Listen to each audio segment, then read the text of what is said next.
Георгий Рублев, памятник. Это было в мае, на рассвете.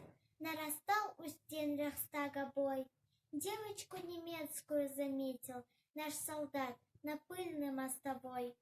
У столба, дрожа, она стояла, в голубых глазах застыл испуг, и куски свистящего металла смерть и муки сеяли вокруг.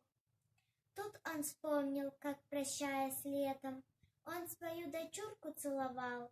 Может быть, отец девчонки этой дочь его родную расстрелял.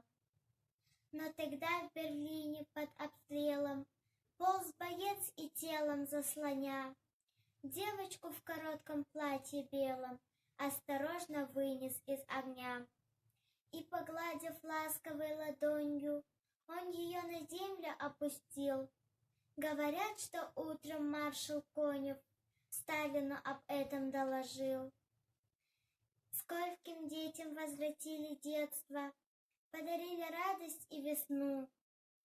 Рядовые армии советской, люди, победившие войну. И в Берлине в праздничную дату был воздвигнут, чтоб стоять века, памятник советскому солдату с девочкой, спасенной на руках. Он стоит как символ нашей славы, как маяк, светящийся во мгле. Это он, солдат моей державы, охраняет мир на всей земле.